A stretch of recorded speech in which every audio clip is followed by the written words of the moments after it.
CWHaircare friends and family, welcome back to our weekly upload. This Saturday, we're talking about alopecia.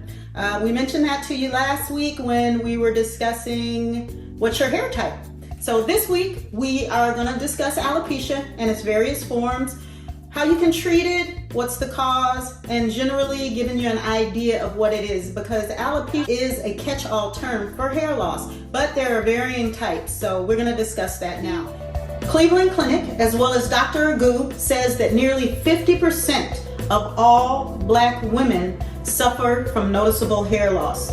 50%, you guys. And this is why we're making this video, to let you know that you're not alone. As I mentioned, it's alopecia areata, is where you lose hair around your edges usually, the crown of your hair, and the nape of your neck. Is that the body sees the hair follicle as the enemy, and it shuts that area down. So the condition is characterized by spots of baldness in your hair. As mentioned on the top, around the edges is usually the dominant, and the crown is usually where the hair loss happens most often. There are several speculated causes of this type of hair loss, but the main cause, if you guys can believe it or not, is extreme stress. Lord knows we go through enough stress around here, but for it to also cause you hair loss, that's just a double whammy. Here are some examples of alopecia areata where extreme stress has caused this hair loss. Here, as you can see, there's hair loss around the edges. Here, there's hair loss around the crown, and so on. Let's talk about traction alopecia, shall we? Here are some examples of traction alopecia. Traction alopecia is hair loss brought on by outside influences. It occurs when a pulling force is repeatedly, quote unquote, mind you, repeatedly applied to the hair. Sufferers of traction alopecia will often have thinning hair along their hairline. There could also be hair loss on any part of the scalp where the hair was pulled too tightly. Here's an example of traction alopecia where the hair is being pulled too tightly, usually from braids, twists, or locks. You know it's too tight when you can see the white of the follicle at your scalp, where that braid or that twist or that lock is.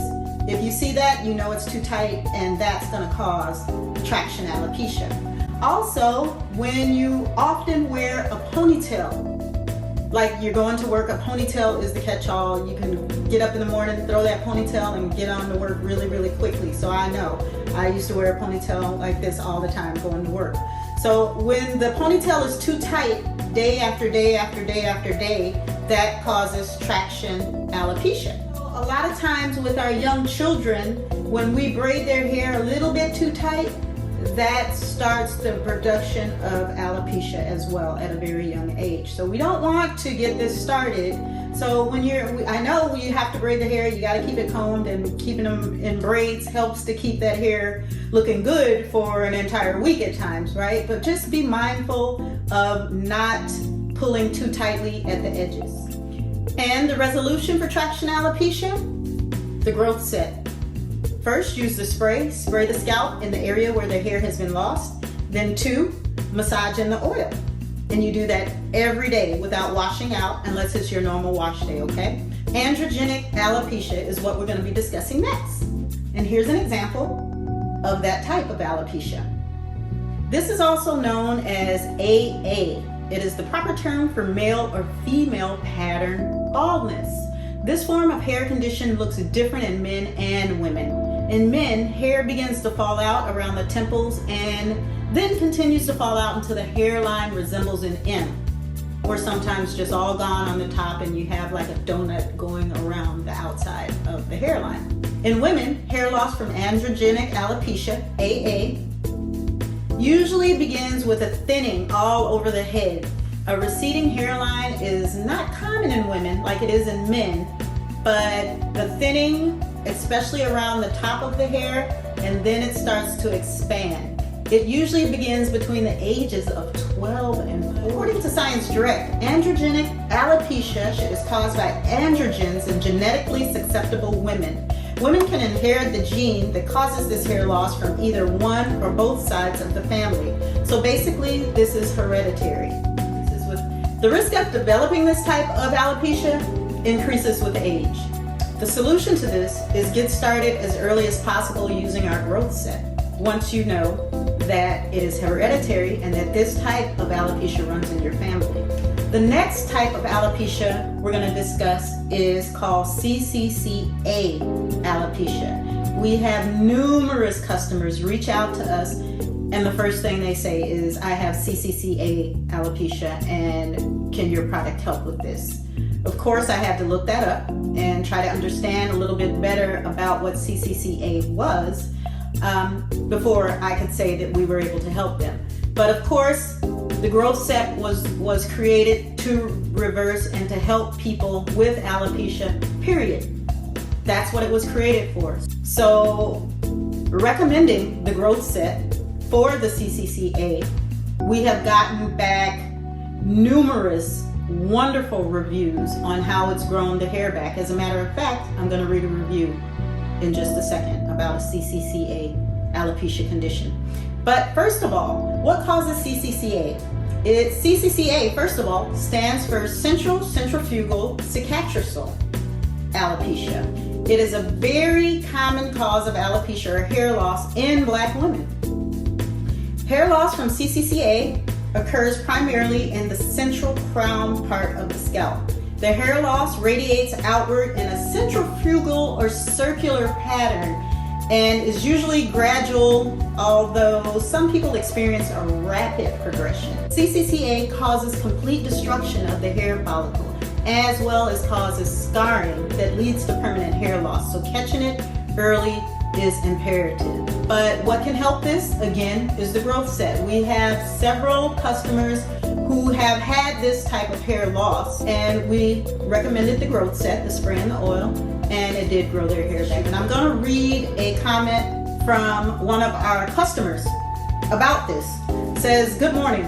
I just wanted to let you know that your product is so awesome. I am a 2-time breast cancer survivor since 2011. At the age of 36, I have tried so many products and vitamins to get my hair to grow back. It will grow back, but only in certain areas. It has been so frustrating not being able to get my hair to grow back. I started on your product this past Tuesday. I figured it won't hurt but to try. Because your products were all natural oils, which is what I introduced myself to last year, I felt I wanted to give it a try. Yesterday, I combed my hair and noticed less breakage. Today, I took my hair down to wash it, and it was barely anything in the comb. I showed my mother, since she was the one that went through the journey with me with the cancer. She said she might have to try it out for herself. I normally don't get on social media, but I am so happy I got on it that day to hear your testimony about your hair and how you started the product. Also, to read some of your ingredients and how to use the product. Thank you so much. I am so excited to know I will have my own real hair back soon." And this is from Keisha. Thank you, Keisha, for the review and allowing me to share this with others. The next type of alopecia that we're going to be discussing is called antigen effluvium, which is caused by chemotherapy and radiation. So those that suffer from cancer and the chemo and the radiation that they receive, this is the type of alopecia that happens from that chemical influx. And as you can see here, this is what the antigen effluvium alopecia looks like. And of course, I told you what the cause was. It was radiation and chemo. The one we're going to discuss is called alopecia mucinosa. Alopecia mucinosa, also known as follicular mucinosis. This describes the appearance of mucin around the hair follicle. It is characterized by bald patches of skin in which hair follicles are prominent, as shown here. The causes of alopecia mucinosa is mucin around the hair follicle, as mentioned before. The treatment for it is a topical solution that is prescribed by your physician. Also, you can use the cytophylactic scalp spray to help with this as well, because the cytophylactic scalp spray has a cellular turnover. It can go right in there, and it also alleviates bacteria that's on the scalp. So the next type of alopecia we'll be discussing is tinea capitosis, caused by an infection. And here are some examples of that type of alopecia. So the cause of this type of alopecia, tinea, is infection. The treatment for tinea alopecia is an antifungal medication, which you take orally. A topical medication is not recommended for this type of alopecia. So these are some of the more common types of alopecia, and you thought your alopecia was really, really bad. Others, may have it a little bit worse than you. Not wishing anything bad on anybody else, but your situation may not be as bad as you think it is, and we are here to help. If we can help, we are here to help. The next type of alopecia we're going to discuss is alopecia totalis, where every strand of hair on your head disappears, as in this picture here. And there is also another type of alopecia is called alopecia universalis, where all of the hair on your body falls off. And currently, there is no known cure for this, and there is no known solid reasoning behind this occurring. They also say that for alopecia totalis, the cause is severe and extreme stress. Yeah, so if we can cut out stress, that will eliminate quite a lot of our problem with alopecia. Now, alopecia does not just hit just one particular race. It can hit any and everybody. So just be mindful. If you're noticing hair loss, then jump on top of it right away. If you have any questions whatsoever, if it'll help your type of alopecia, just go to our website at www.CWHaircare.com and check out some of our reviews. You will probably find somebody that you can relate to with the same situation as you on there. Okay? And I always come to you with a nice little quote. Failure and success are both the offspring of thought. So let that marinate just a little bit. Failure as well as success are both the offsprings of thought. Okay? You guys, thanks for joining us. Next week, we're going to be talking about pre-poop. I know I interjected alopecia, but I thought it was very, very important for us to talk about before pre-poop. So next discussion, next upload, next Saturday will be about pre-poop, what it is and why you should do it. All right? Enjoy your day. Love you.